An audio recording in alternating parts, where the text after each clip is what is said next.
নিয়ামতের মধ্যে একটা শ্রেষ্ঠ নিয়ামত হচ্ছে এই পবিত্র রমজান মাসের রোজা, যে রোজার মাধ্যমে তাকওয়া অর্জন করা যায়। শুধু তাই নয়, রাসূল সাল্লাল্লাহু আলাইহি ওয়াসাল্লামের একটি হাদিস, পরকাল যে কত কঠিন হবে, সেই কঠিন দিনে দুইটা জিনিস আল্লাহর কাছে সুপারিশ করার চান্স পাবে। আপনারা হয়তো হাদিসটা জানেন। তার মধ্যে একটি হচ্ছে এই পবিত্র রমজান মাসের রোজা। রোজা আল্লাহর কাছে ফরিয়াদ করবে যে বান্দার অনেক দোষ ত্রুটি ছিল, অনেক অপরাধ ছিল, কিন্তু এই বান্দার একটা গুণ ছিল, সেটি হচ্ছে সে রমজান মাসের রোজা পালন করত। এই জন্য আল্লাহ, আমি তার পক্ষ থেকে তোমার কাছে ফরিয়াদ করি, এই ব্যক্তিকে মাফ করে দেওয়া হোক। আল্লাহ এই রমজানের এই সুপারিশ কবুল করবেন এবং ওই বান্দাকে মাফ করে দেওয়া হবে। আরেকটা জিনিস হচ্ছে পবিত্র কোরআন। কোরআন কিয়ামতের দিন আল্লাহর কাছে ফরিয়াদ করবে, বলবে যে এই ব্যক্তির অনেক অপরাধ ছিল, অনেক দুর্বলতা ছিল, কিন্তু একটা ভালো গুণ ছিল, সেটি হচ্ছে এই ব্যক্তি শুধু রোজাই থাকে নাই, সাথে সাথে সে কোরআন তেলাওয়াত করেছে, কোরআন অধ্যয়ন করেছে, কোরআন মেনে চলেছে, কোরআন সমাজ প্রতিষ্ঠার জন্য কাজ করেছে। এই জন্য আজকে আমার এই সুপারিশ কবুল করা হোক, এই ব্যক্তিকে মাফ করা হোক। আল্লাহ সেদিন কোরআনের সেই সুপারিশ কবুল করবেন এবং ওই ব্যক্তির জীবনের গুনাহ খাতাকে মাফ করে তাকে জান্নাত দান করবেন। সুবহানাল্লাহ বলতে ইচ্ছা করে না? আমরা তো ঠিক কোরআনের পক্ষের অনুসারী, ঠিক কিনা বলেন? এই জন্য আমাদের অন্তরের বিশ্বাস যে অবশ্যই কোরআন আমাদের জন্য সুপারিশকারী হবে ইনশাআল্লাহ। শুধু তাই নয়, একটা হাদিস হযরত আবু হুরায়রা রাদিয়াল্লাহু আনহু থেকে বর্ণিত। এই হাদিসটা বলেই আমি আমার কথার শেষের দিকে যাব। রাসূল সাল্লাল্লাহু আলাইহি ওয়াসাল্লাম বলেছেন যে আমার উম্মতকে 5টি স্পেশাল বৈশিষ্ট্য দান করা হয়েছে, যা অন্য কোনো উম্মতকে দান করা হয়নি। নাম্বার 1 হচ্ছে, এই যে আমরা সারাদিন যে রোজা থাকি, রোজা থাকার ফলে আমাদের পেটে যে অ্যাসিডিটি তৈরি হয়, যে গ্যাস তৈরি হয়, এখান থেকে আমাদের মুখের যে একটা গন্ধ সৃষ্টি হয়, এটি আল্লাহর কাছে এত প্রিয়, উনি বলছেন যে এটি হচ্ছে মিশকের চাইতেও বেশি দাম। 2 নম্বরে বলা হয়েছে, এই যে আমরা রোজা থাকি, সারাদিন রোজা থাকার পরে রাসূল সাল্লাল্লাহু আলাইহি ওয়াসাল্লামের হাদিস কিন্তু স্পষ্ট, সহিহ হাদিস, বলছে যে সারাদিন ফেরেশতারা রোজাদারদের জন্য দোয়া করতে থাকে, যতক্ষণ পর্যন্ত না ওই ব্যক্তি ইফতারি না করেন। অর্থাৎ সারাদিন আমার জন্য, আপনার জন্য, আমাদের ভাইদের জন্য, আমাদের বোনদের জন্য, আমাদের সমাজের সর্বস্তরের মানুষের জন্য যারা এই রোজা পালন করে, আর ফেরেশতারা সারাদিন আমাদের জন্য দোয়া করতে থাকে। শুধু তাই নয়, আরো সুসংবাদ সামনে আছে। বলা হয়েছে যে আল্লাহর পক্ষ থেকে এই রোজাদারদের জন্য প্রত্যেক দিন জান্নাতকে সুসজ্জিত করা হয়, জান্নাতকে আকর্ষণীয় করা হয়, জান্নাতকে সুন্দর করা হয়। আর আল্লাহর পক্ষ থেকে ঘোষণা হতে থাকে যে খুব অল্প সময়ের মধ্যেই, অল্প দিনের মধ্যেই আমার বান্দারা যে যে কষ্ট স্বীকার করছে, যে ত্যাগ স্বীকার করছে, সারাদিন না খেয়ে থেকে হাড় ভাঙা পরিশ্রম করে কত কষ্টই না স্বীকার করে, বলছে যে অল্প দিনের মধ্যেই তাদের এই কষ্ট লাঘব করা হবে এবং তাদের স্থান করা হবে হচ্ছে এই পবিত্র জান্নাত। এর থেকে সুসংবাদ কি আমাদের জীবনে আর আছে? শুধু তাই নয়, বলা হয়েছে 4 নম্বরে, যে বড় বড় শয়তান, এই শয়তানদেরকে রমজান মাসে শৃঙ্খলাবদ্ধ করা হয়। আর 5 নম্বরে বলা হয়েছে, রোজার মাসে এই শেষ রাত্রিতে আল্লাহর পক্ষ থেকে মাগফিরাত ঘোষণা করা হয়, আমাদেরকে মাফের ঘোষণা করে দেওয়া হয়।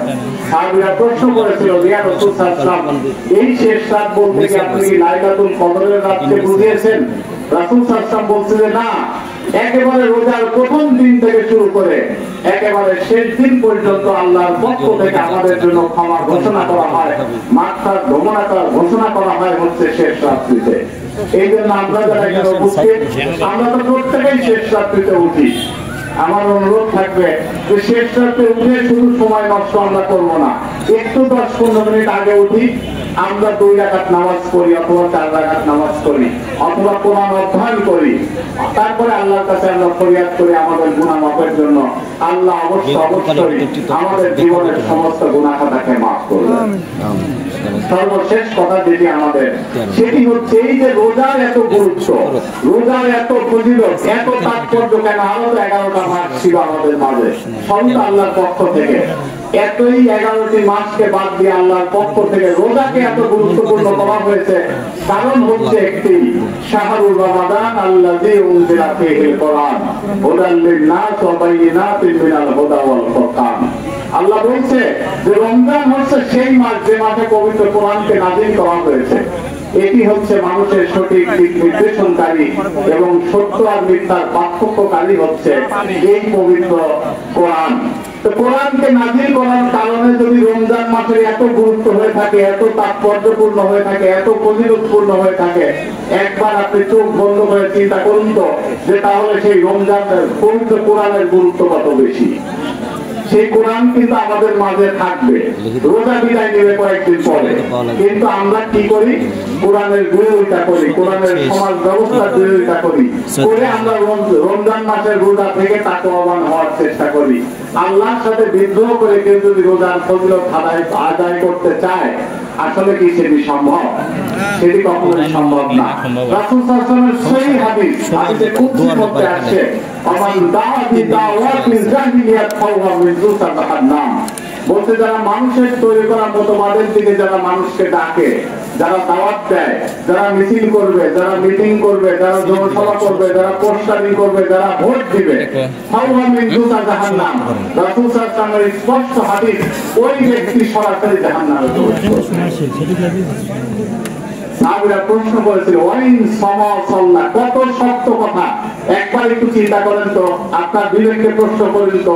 রাসূল সাল্লাল্লাহু আলাইহি ওয়াসাল্লামকে সাহাবীরা প্রশ্ন করলো, ওয়াইন সামা সাল্লাহ জাহান্নাম, ওয়াইন সামা সাল্লাহ, যদি ওই ব্যক্তি নামাজ পড়ে রোজা করে তাহলে কি হবে? আমাদের সমাজের অসংখ্য মানুষ আছে না, নামাজ পড়ে রোজা করে, দাঁড়িয়ে আছে, টুপি আছে, জুব্বা আছে, সব আছে, কিন্তু কোরআনের সমাজ বাদ দিয়ে মানুষের তৈরি করা মতবাদকে মেনে নিয়েছে।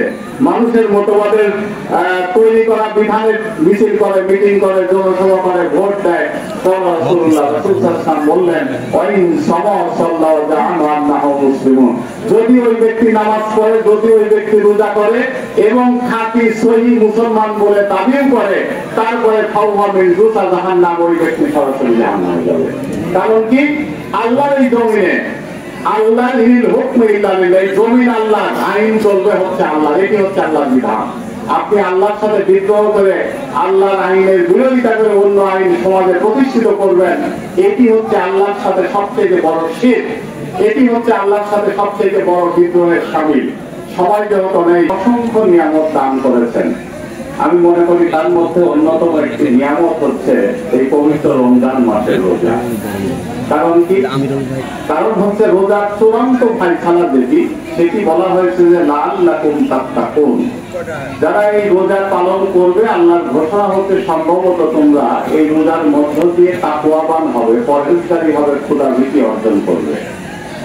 এই খোদার ভীতি যদি আমরা অর্জন করতে পারি, তাহলে আল্লাহর ঘোষণা হচ্ছে ইন্না আক্রামাকুম ইনদাল্লাহি আতকাকুম। আল্লাহ বলছেন ওই ব্যক্তি আমার কাছে সবচেয়ে সম্মানিত, ওই ব্যক্তি হচ্ছে আমার কাছে সবচেয়ে প্রিয়, ওই ব্যক্তি হচ্ছে সবচেয়ে মর্যাদার অধিকারী, যিনি আল্লাহকে বেশি ভয় পান, যিনি বেশি তাকওয়াবান, যিনি বেশি পরহেজগার।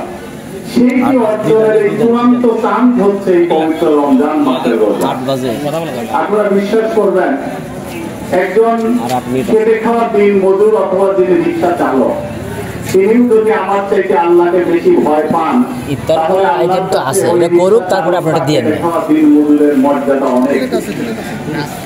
একজন ক্লিনার, যিনি আমাদের অফিস পরিষ্কার পরিচ্ছন্ন করে, আমাদের বসার সুন্দর আয়োজন করে, ওই ভাইটি বা ওই মুসলমান যদি আমার চাইতে আল্লাহকে বেশি ভয় করেন, দুনিয়াবি মর্যাদার দিক থেকে হয়তো আমাদের অনেক বেশি, কিন্তু আল্লাহর কাছে মর্যাদা কিন্তু ওই ক্লিনারের অনেক বেশি। এই জন্য আমি বলি যে আল্লাহ